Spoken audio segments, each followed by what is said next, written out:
"Seth, you've made another mistake in the documents." The voice of my female boss, Manager Chloe, echoed in the office. I immediately stood up and headed towards her desk. "Where's the mistake?"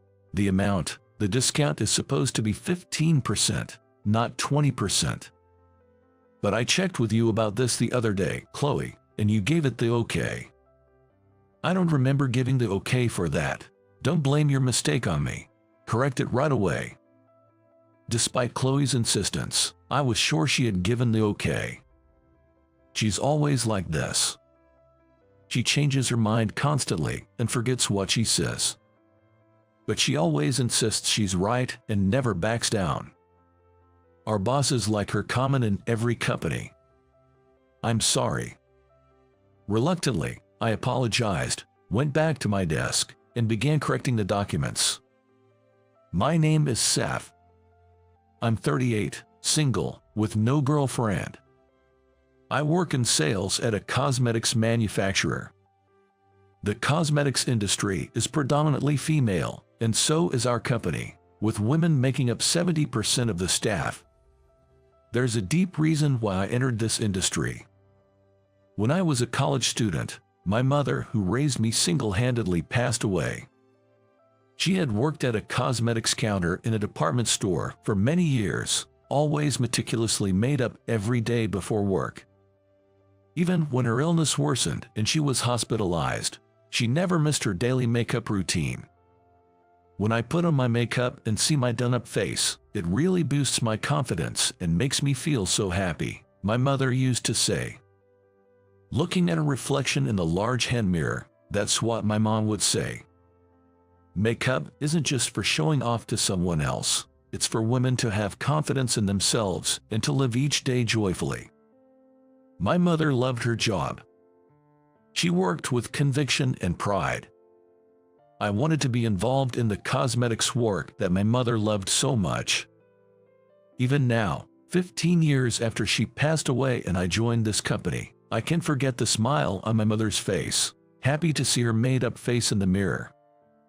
Just as my mother said, I want to help many people enjoy makeup. That's what I think about as I work. The job is fulfilling and fun, but my manager Chloe has always been a thorn in my side. She is 42, 4 years my senior, and had been in a different department up until 3 months ago when a personnel transfer made her my supervisor. Since then, she's taken every chance to scold me, sometimes even with a mean spirit. She's married and likes to poke fun at me for being single. It's concerning to be single at 38. Do you have a personality defect or something? She said to me once. That's none of your business and quite rude, don't you think? I retorted, but she wouldn't listen. What's that tone? I'm just stating facts. Are you talking back to your boss? I was just dumbfounded by her audacity. One night, like always, Chloe ordered me to work overtime, and I was left alone in the office late into the night. The work she dumped on me was voluminous, and it was deep into the night before I knew it, with the last train almost due. Oh no, it's so late. I can't stay here all night. I need to get home before the trains stop. In a rush, I closed up the office and headed to the nearest station. When did it start raining? Good thing I brought my fold-up umbrella. With my umbrella up, I hurried to the station and bumped into someone at the ticket gate. Sorry. No, my fault, I'm sorry, the woman I bumped into replied. The person I bumped into was a woman in her 30s, wearing a suit, drenched from head to toe. She must have been caught in the rain without an umbrella. As I went through the gate, an announcement indicated the last train had just left. I was so close, yet I didn't make it. No choice but to leave the station and head for the taxi stand. There, the woman I had bumped into earlier was walking in the same direction. When I got in line for a taxi, she lined up right behind me. Her hair was dripping wet, and she looked very cold. I wanted to do something for her but had no towel to offer, so I stood there, feeling concerned but helpless. When my turn came, and the taxi arrived, I addressed the woman behind me. If you'd like, Please go ahead of me. Really? Are you sure? Yes, you're so drenched. You should get home quickly. Thank you so much. She bowed deeply and got into the taxi. Watching the taxi drive away, I hoped she wouldn't catch a cold. A few days later, as usual, I arrived at work only to be greeted by Chloe shouting, "Seth, because of you, an important deal has been ruined." What happened? Don't play dumb. The materials you prepared were for the wrong product. Theo from the client side was furious. But I'm sure I prepared the exact materials for the product you told me, Chloe. However, Chloe insisted it was my mistake and wouldn't budge. Just prepare new materials right away. As soon as they're ready, we're going to apologize to them. I don't know if they'll forgive us, but hurry up. So, I had no choice but to redo the materials. Once ready, I headed to the client's company with Chloe. The company was the head office of a popular retail chain among young people. Chloe was presenting there to get our products placed in their stores. Theo, the person in charge, frowned upon seeing us. If it's about yesterday's matter, we've already decided on another manufacturer. Please leave. Please don't say that. Just take a look at the materials at least, please. With that, Chloe bowed her head. I bowed mine as well. I'm terribly sorry about yesterday. We've prepared new materials. Please, take a moment to consider them. But Theo wouldn't even take the materials. We don't need them. Just go back, please. That's when it happened. President Tyler, how are you? Theo suddenly bowed to someone behind us. I instinctively turned around, and there she was, the woman I had given my taxi to the other day. You're the person from the other day. She looked at me with wide eyes. President Tyler, do you know him? Theo asked, and she nodded emphatically. That lady was the president of this company. I was stunned in disbelief. This gentleman helped me out when I was in a lot of trouble, she said, looking at me again. Do you have a moment to spare? She asked. Yes, of course, I replied. I sent Chloe back first and followed the lady. She led me to the president's office. Please come in, she invited me in. That's when she formally introduced herself. I'm Hannah Tyler, and the president of this company, she said. I'm Zach from Candid Cosmetics. I introduced myself. We exchanged business cards. I can't believe you're the president here. What a coincidence, I said. It really is a surprise to meet you here again. I was quite startled, Hannah said, looking at the business card I had given her. Seth, I would really like to thank you again for yesterday. Would you care to join me for dinner tonight? She offered.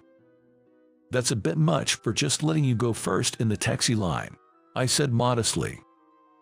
No, it's not an exaggeration at all. I was caught in the rain unexpectedly that day and was so embarrassed to be soaking wet. Thanks to you, I was able to get home quickly, and it really helped me out. Please, let me treat you to dinner, just this once. She insisted with such sincerity that I found it hard to refuse. And after all, she was the president of a crucial business partner. Reluctantly, I accepted her dinner invitation. I returned to my company, finished my work on time, and went to the meeting place. According to Chloe, Hannah looks to be in her 30s but is actually 45 and single. She started her own company when she was young and has grown it significantly, a true career woman. The restaurant she had chosen was an upscale French restaurant. After giving my name, I was led to a private room where Hannah was already waiting. I apologize for keeping you waiting. No, I just got here myself. I'm honored to be invited to such a nice place. No worries. I'm the one who should be thankful to you, Seth. It's just a token of my gratitude. Gratitude? For something as simple as giving up my spot in the taxi line. As I voiced my confusion, her expression turned a bit sad. Let's order something to drink and toast. While we eat, let's talk at our leisure. With that, I ordered red wine from the server. Hannah chose a white wine. Before long, our drinks and dishes arrived, and we toasted. The food was exquisitely flavored, like nothing I'd ever eaten before. At first, Hannah made light small talk, but eventually, she started explaining why she was so grateful to me. My mother had been hospitalized with a stroke, and on the day I met you, I got a call from the hospital that she was critical. I was at work but rushed out in a panic. Then it started to rain. I didn't have an umbrella and didn't want to waste time buying one at a convenience store, so I ran to the station in the rain. That's when she bumped into me. She missed the last train and ended up in line for a taxi. In hindsight, I should have taken a taxi from the start, but I was so flustered at the time. She said with a rueful laugh. But thanks to you letting me go first for the taxi, I was able to be there for my mother's last moments. If I had been a bit later, I wouldn't have made it. Thanks to you, I was able to talk to her and say what I needed to. She continued and took a handkerchief from her purse to dab away the tears welling up in her eyes. I'm so sorry to hear that. I don't even know the right words to offer my condolences. I was stunned to learn that my simple act of giving up a taxi had allowed her to be with her parent in their final moments. At the time, I was only worried she might catch a cold from being so drenched, but knowing now that something much more serious was happening, I'm truly glad I didn't go ahead of her that day. Anyway, I really can't thank you enough, Hannah said, bowing deeply. No, I really didn't do anything significant, but if it's okay with you, may I know about what kind of person your mother was? I asked. Her eyes, wet with tears, lit up as she looked at me. Would you really like to know? She asked. Yes, of course, I would love to know, I encouraged her. Then Hannah shared detailed memories of her mother. Her family lost her father early on, and her mother raised her single-handedly. I could really empathize with her situation because it was just like mine. Her mother was apparently a nurse. She would wake up early every day to make breakfast and lunch, and despite being tired after returning from work, she would still make dinner and take care of all the household chores like cleaning and laundry. As a child, she said she never saw her mother rest. Even on days when her mother felt unwell, she would take medicine and persevere. Seeing her mother's dedication, she was inspired to earn money and give her mother a comfortable life. At 28, she took a leap and started her own company, becoming a president. Her mother continued nursing until retirement and then supported her by taking care of the household. Why don't you hire a housekeeper with all the money you have? I enjoy taking care of you, her mother would say, continuing to do the housework. She was an excellent cook, and her homemade dishes were delicious. Hannah, busy with her work after becoming president, never had the chance to learn cooking from her mother. For Hannah's sake, her mother had written down secret recipes in a notebook. You're not good at cooking, right? That's why I've written down recipes for various dishes in this notebook, from lasagna that you've always loved, to mashed potatoes, to chili con carne. Everything you need to know to make them is right here. Thank you, Mom. After her mother fell ill with a stroke, she was unconscious and unable to communicate. But on the day she rushed to the hospital drenched from the rain, after receiving the critical notice. Mom, it's Hannah. Can you hear me? When she spoke, her mother opened her eyes and looked at her. She couldn't speak, but it seemed like she was listening to her daughter's voice. I believe my voice reached my mother in that moment, she said. Her mother had shed a single tear upon hearing her voice. I'm really glad I was able to express my gratitude to my mother for everything, she said as she dabbed her tears with a handkerchief. Hearing her story, I couldn't help but be reminded of my own mother and inadvertently began to cry as well. Seeing this, Hannah said with a voice full of tears, Seth, you're such a kind person. No, I replied. It's just that my mother also raised me by herself and passed away when I was in college, so I can really sympathize. Is that so? Please, tell me about your mother as well, she encouraged. Encouraged by her, I talked about my own mother. She listened empathetically. Then she said, Seth, I'd really like to stock your company's products in our stores. But Theo said he's already decided on another company. I can make space for it. That's within the president's discretion. Oh, but this isn't mixing personal with business. Actually, I've been personally interested in your products for a while. Could we talk about your cosmetics another time? Really? Thank you so much. This is how I managed to secure a new contract. And since it's with a popular chain store, it's bound to significantly boost our sales. When I later reported this to Chloe, she looked frustrated and said, Seth, you did better than I expected. After that, Hannah and I went out to eat together several times, and we hit it off and started dating. She is 7 years older than me, but you wouldn't know it from her youthful beauty. She's a bit strong-willed, but also has a kind heart. I fell for her completely. And 6 months after we started dating, I gathered my courage and proposed to her. Of course, she said yes. When I handed the wedding invitation to Chloe, she was so shocked her eyes nearly popped out. Wait, you and the president are getting married. What's going on? I didn't ask Chloe to give a speech at the wedding because I wasn't sure what she would say, so I asked the department head, Thomas, instead. Throughout the wedding, Chloe had a look of disbelief, and I couldn't help but laugh. Later, I transferred to my wife's company, became the head of the cosmetics division, and worked on developing collaboration products with famous manufacturers.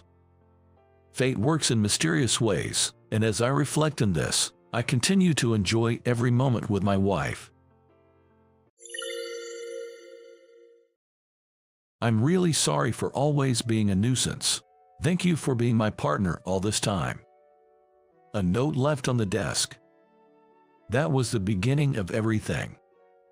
My name is Jaden. I'm 30 years old. I work in the editorial department of a publishing company.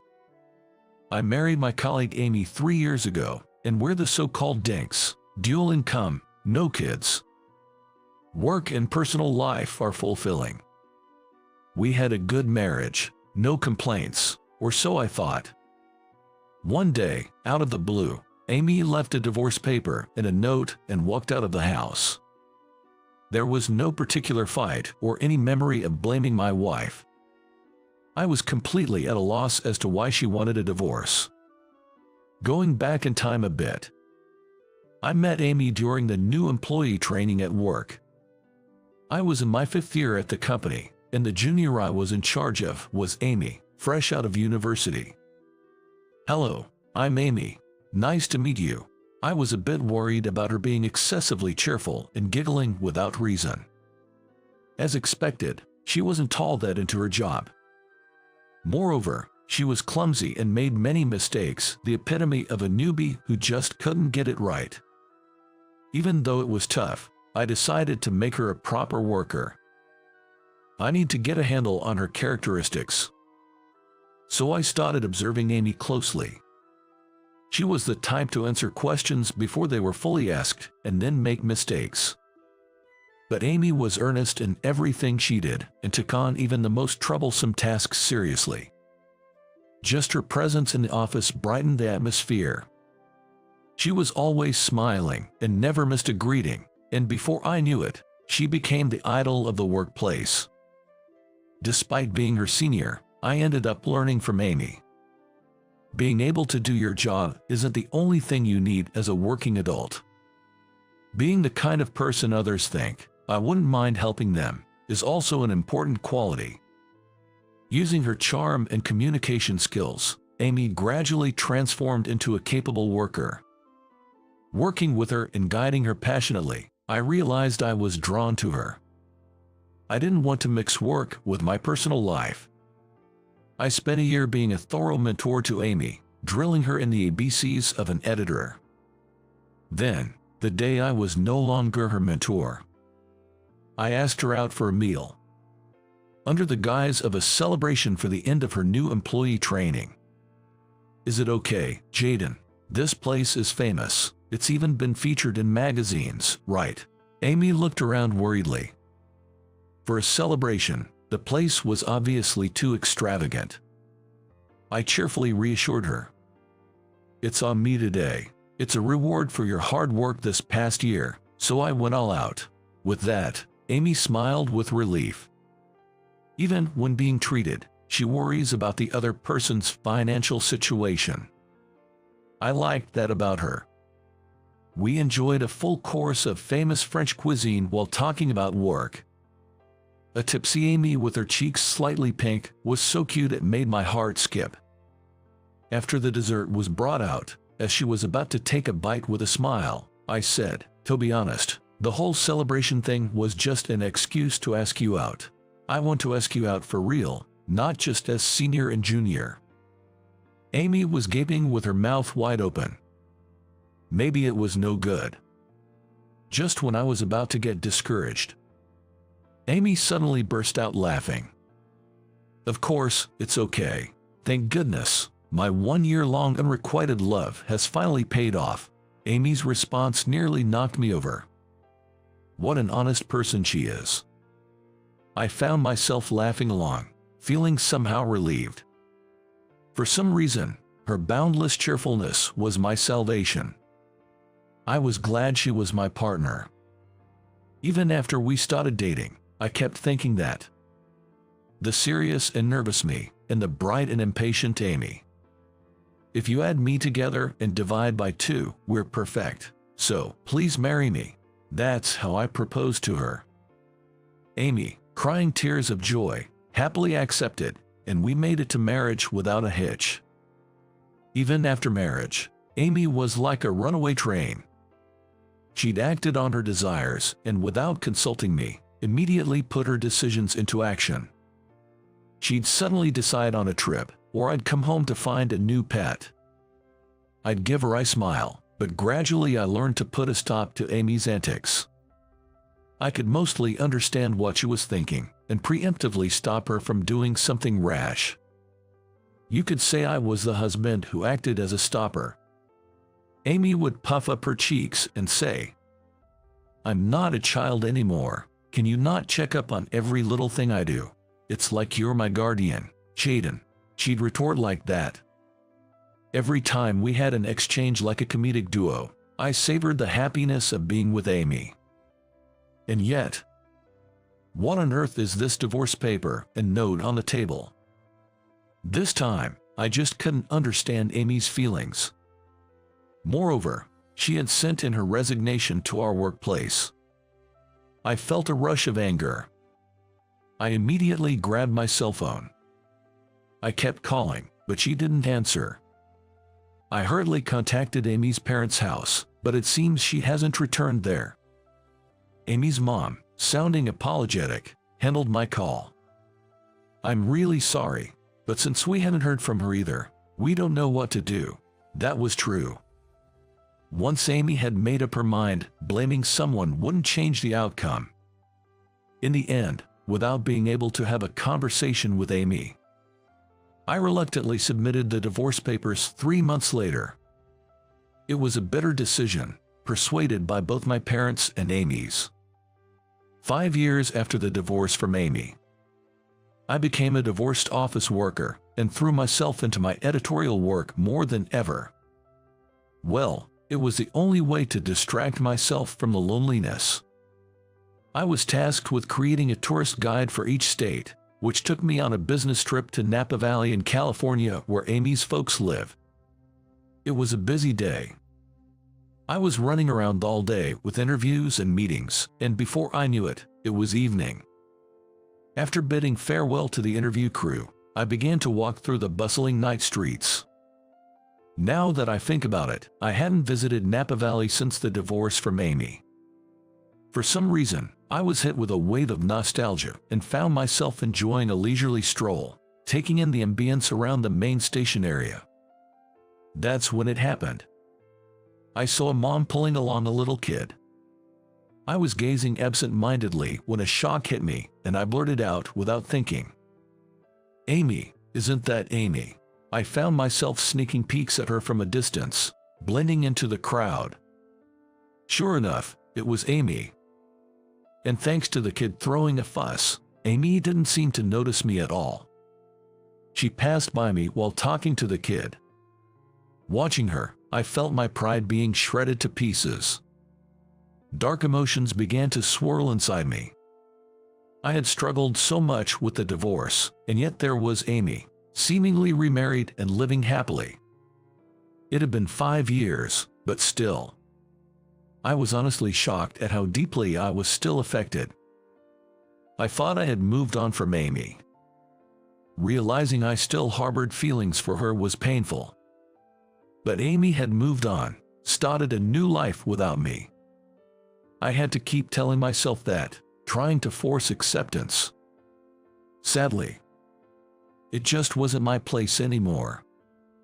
As I was finally coming to terms with it and about to leave. That instant, "Mommy, Daddy's here," I heard a child's adorable voice and instinctively turned around. There stood Amy with a surprised expression. We both just stood there, unable to move. I couldn't shake off the word daddy from my head. Amy remained silent, looking uncomfortable.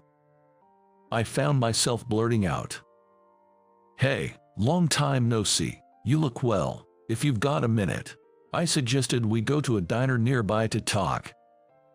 Amy nodded. Then I spoke to the child. His name is apparently Joshua. A lively little boy, by the looks of it. We went into a nearby diner and initially exchanged updates about our lives, making small talk though it was awkward.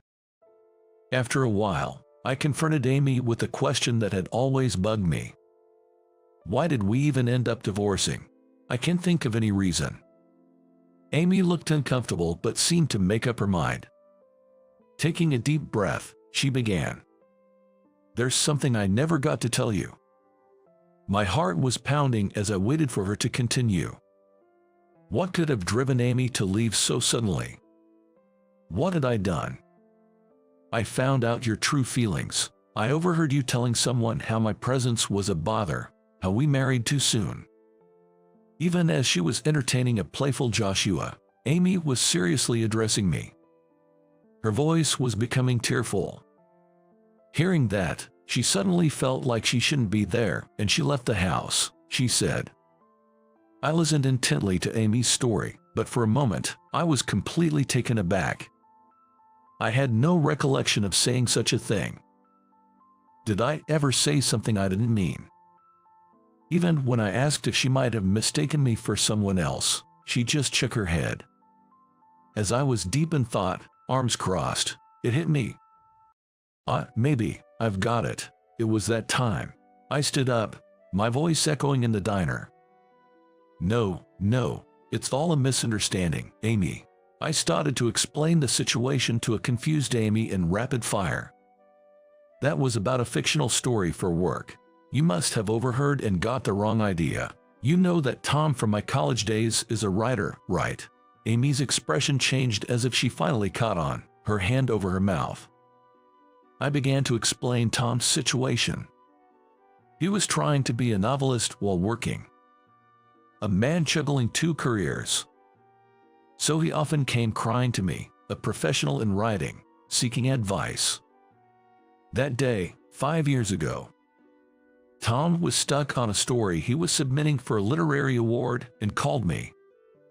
Please, don't tell Amy I called. I believe she knows one of the judges professionally. What do you honestly think of my work? I gave him advice impulsively. The protagonist's mindset about considering divorce isn't well captured. If it were me, I'd say I'm frustrated with my wife's presence. Maybe we married too soon. To dig deeper, otherwise, the following text won't be tight enough. Tom wanted to keep the content private, so I deliberately moved to the bedroom to discuss it. Little did I know that at that moment, Amy had come to retrieve something she'd forgotten. She'd overheard my advice and completely misunderstood. After 5 years, I came to learn this shocking truth. Amy's absent-mindedness was both exasperating and laughable. Although Amy tried to laugh it off awkwardly, her misunderstanding had led us to divorce. It's one of those situations where you can only laugh. Really, I'm so sorry for my mistake. Amy apologized, and there was no way I could say it's not your fault. Why hadn't she asked me about it before leaving? It was such a typical Amy misunderstanding. Amy started to share her story bit by bit. After divorcing you, Jaden, I planned to go back to my parents' house, but then I found out I was 2 months pregnant. I couldn't go back to you or my parents. So, she explained her situation to a publishing company she knew and got hired as a contract employee. Amy didn't want to be a burden to her parents, so she rented an apartment and somehow managed to give birth to my child alone. But being a single mom was harder than she'd anticipated. Struggling financially, Amy finally returned to her parents' house. She had cut off contact with them and got an earful when she showed up. I was listening, nearly collapsing from my chair, when I looked at Joshua eating his parfait. This boy is my son. I couldn't help but ask the question that was bugging me the most. Earlier, Joshua called me daddy, right? How does he know? Having never met me, Amy gave an awkward smile, maybe feeling uneasy. For Father's Day at daycare, they draw pictures. When he asked who's my dad, I showed him your photo. That's why he hugged you right away today. Learning so many shocking facts, my mind was in gridlock. Our divorce was based on a misunderstanding, and unknowingly, I had become a father to a son. While I was stunned, I'm really, truly sorry. Because of my assumptions and jumping to conclusions, I messed up your life and caused you trouble. Amy started apologizing fervently. As angry as I was inside, I couldn't help but start to find the humor in the situation. This is one heck of a life story, isn't it? I had always wanted kids from the start of my marriage, and I never wanted to divorce Amy in the first place. It's actually a happy situation for me. Thinking this, I found myself oddly accepting of Amy's wild ways. Me, who used to be so serious and stubborn. Now, not even fazed by having a child I didn't know about. I stopped Amy's earnest apologies and said, "It's okay, just calm down. More importantly, thank you for raising our child on your own these past 5 years. You must have had a tough time. You did well." Watching her tear up, I continued, "I'm sorry for creating a situation that could have made you think I wanted a divorce. I was so busy with work and constant business trips back then. It's not surprising you might suspect me of cheating. Perhaps remembering those times." Amy burst into tears. Yes, I had my faults too. I shouldn't just wrap it up as her jumping to conclusions. I gently suggested to Amy, "Why don't we put the craziness behind us and start over, you, me, and Joshua? What do you say?" As I said this, my wife sobbed. "Are you sure you want me, even though I'm such a scatterbrain? What if I cause trouble for you again?" Amy said. I laughed and said, "What are you talking about now? It's always been like that from the start. My dull life becomes fun and fulfilling only with an interesting twist like you. Let's go get a marriage registration form from the city hall." Hearing my sarcastic remark, a smile finally returned to Amy's face. Joshua, watching us smile, shouted, "Let's go. That's my boy. He knows how to cheer up Amy." The three of us walk hand in hand down the twilight road.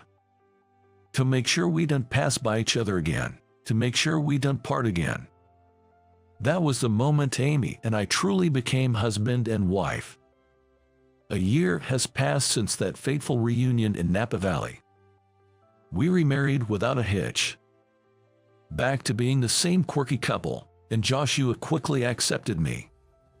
Today is Joshua's daycare sports festival. I'm dead set on winning the parent-child race. I'm going to win first prize for my son, who I made feel lonely for 5 years. Amy watches with amusement as I get fired up. Maybe I've treated Amy like a daughter in the past. but now we are each other's important life partners. I make a point to listen to Amy's opinion before making decisions. These past 5 years have been tough, but I'm determined to turn them into happy stories we can joke about. That's my resolve.